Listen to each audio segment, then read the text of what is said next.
Alright, what is going on, guys? It's Tazz here, and welcome back to the channel. Now today what we've got for you guys is another Flash video. Now, major spoiler warning before I get into this video, because if you guys have not seen the mid-season finale for The Flash Season 4, you will not want to continue on with this video, but if you have, let's continue. Now, throughout this mid-season finale, we finally got to see the first part of the Thinker's plan come into action. And really what happened in this episode was a much more kind of accelerated version of what I had originally thought was going to happen. I thought that we would have had a lot longer with the Thinker sort of in his DeVoe body before it would, sort of die off, and that sort of got accelerated to now.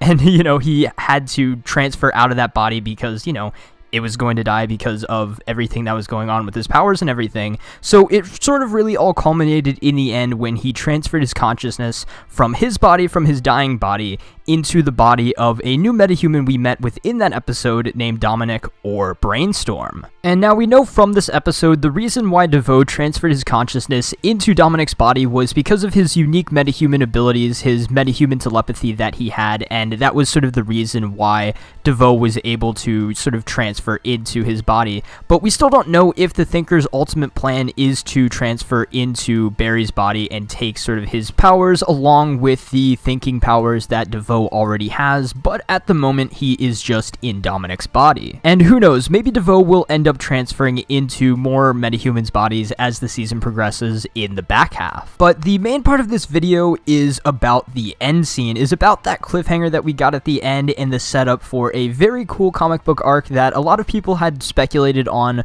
would actually happen on The Flash this season or maybe next season at some point, and that is the trial of the Flash. Now, the way that they are going to be going about this on the show is definitely going to be quite a bit different than it is in the comics, but I definitely think we will still get some nice nods and Easter eggs to the original source material. And now, one of the main obvious differences between the comic and the show is that in the comics, Barry was on trial, or really not Barry was on trial. In the comics, it really was the trial of the Flash, while in the TV show, it's going to be Barry Allen who is on trial. So a little mix up there. It's just a little bit different, but I don't really think that will change the overall storyline too much, because in the comics, they kind of wanted the Flash to reveal his identity as Barry Allen, but in the show now, from what we've seen in the trailer, it seems like Cecile might want Barry to reveal his identity as the Flash because, she is his lawyer, and she's thinking that that's probably the best way for him to get out of this. So it's a nice little parallel there that is a nice little reference to the comics as well. But the next difference between the TV show version of the Flash's trial as well as the comic book version is that in the comics, Barry was on trial because he actually killed the Reverse Flash. He did this in the future. I'm not going to go too much into it, but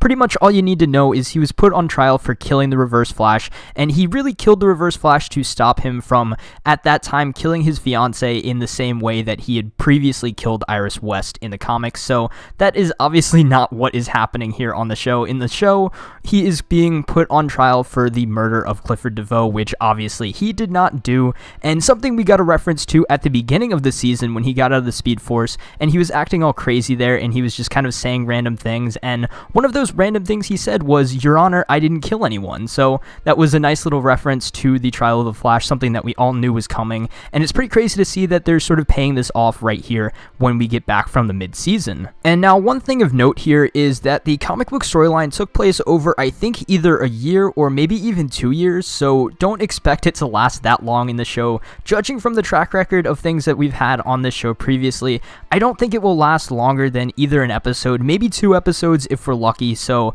it will definitely not be that long as it was in the comics, but hopefully they will drag it on for a little bit longer than they have things in the past, like Barry being in the Speed Force or Flashpoint. But I definitely just think that this is very cool for them to be doing this on The Flash, and I wasn't expecting them to do it this early. I was kind of expecting if they were going to be doing Trial of the Flash, I kind of thought that would be the cliffhanger for the end of the season. I thought maybe DeVoe would set Barry up for the murder of himself, like they're doing it now, but I thought that this would happen maybe at the end of the season to give us something to speculate on in the off season. But it is definitely pretty cool to see that they're actually doing it right now in the mid-season finale. But I definitely think it will also be very interesting to see how Barry gets out of this situation, because obviously Barry is a forensic scientist. He knows all about crime scenes and what to look for to see if crime scenes have been staged, and there are a lot of things that just are kind of off about this crime scene, obviously, because Barry got there, he got there right as his alarm was going off and everything, and there was blood on the floor, but there was no blood on Barry. The knife was